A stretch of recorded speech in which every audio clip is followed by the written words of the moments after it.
మీకంటే better person ఎవరో తెలుసా? తెలుసుకోవాలి అంటే ఈ స్టోరీ వినండి. లాస్ట్‌లో నేనే చెప్తాను. ఒకరోజు అడవిలోని కాకి ఫుడ్ కోసం తిరుగుతూ ఊర్లోకి వెళ్తుంది. అక్కడ ఒక రామచిలుకని చూస్తుంది. దానికి పంజరంలో ఫుడ్, వాటర్ అన్నీ ఉంటాయి. వెంటనే దేవుడిని, "ప్లీజ్ దేవుడా నన్ను ఆ ప్యారట్‌లా మార్చవా? చక్కగా అందంగా ఉంటుంది. ఫుడ్, వాటర్ అన్నీ ఉంటాయి ఎప్పుడు" అని అడుగుతుంది. వెంటనే దేవుడు కూడా, "సరే అయితే ఖచ్చితంగా మారుస్తాను. కానీ ఒకసారి వెళ్లి దాన్ని కనుక్కొని అదెంత హ్యాపీగా ఉందో" అని చెప్తాడు.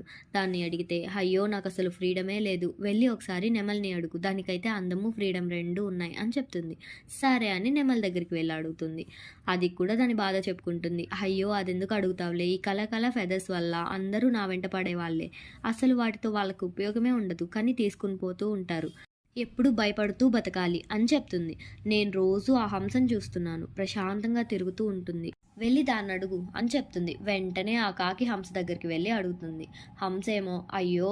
నాలా మారితే నువ్వు చాలా బాధపడతావు. నా లైఫ్‌కి ఒక పర్పస్ అంటూ ఉండదు. పైగా నేను చాలా సెన్సిటివ్. నువ్వు ఒక పని చెయ్యి. అదిగో కనిపిస్తున్నాడే సూర్యుడు. తనలా అవ్వు. నిన్ను ఎవ్వరూ ఏమీ చేయలేరు. అందరికీ నువ్వు ఉపయోగపడతావు" అని చెప్తుంది. వెంటనే కాకి సూర్యుడి దగ్గరికి వెళ్లి అడుగుతుంది.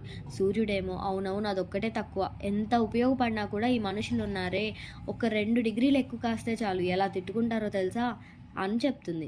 వెంటనే, మర్చిపోయా, ఈ మేఘాలున్నాయిగా, ఇవి నా చుట్టూ చేరి నన్నే కమ్మేస్తూ ఉంటాయి. ఎక్కడికైనా వెళ్ళగలవు. వీటిని అడుగు" అని చెప్తుంది.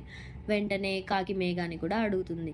మేఘమేమో, మాదేముంది, మేము వెళ్తాం. కానీ మమ్మల్ని ఎప్పుడూ ఆ పర్వతాలు ఆపేస్తూ ఉంటాయి. పర్వతాలే చాలా గొప్పవి" అని చెప్తుంది. ఆ కాకి పర్వతం దగ్గరికి కూడా వెళ్తుంది. ఆ పర్వతమేమో ఒక రాళ్ళు కొట్టే మనిషిని చూపించి, "చూడు ఆ మనిషి ఎలా నన్ను ధ్వంసం చేస్తున్నాడో. అసలు అన్నిటికీ వాళ్ళకి తగ్గట్టు మార్చుకోవడం ఒక మనిషికే సాధ్యం. చాలా తెలివి కలిగిన వాళ్ళు. అతన్ని అడుగు" అని చెప్తాడు.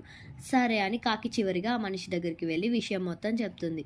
వెంటనే ఆ మనిషి, నువ్వు అనుకునేదే నిజమైతే ఇంత కష్టం చేయాల్సిన పని నాకేముంది. కానీ మీలా మాకు ఫుడ్, వాటర్ ఎక్కడ పడితే అక్కడ దొరకవు. ఫ్రీడము ఉండదు. మేము ఏం కావాలన్నా చాలా కష్టపడి సంపాదించుకోవాల్సి ఉంటుంది."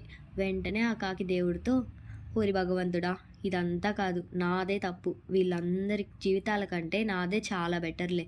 నేను ఇలాగే ఉంటాను" అని చెప్పి ఒక మంచి లెసన్ నేర్చుకుంటుంది.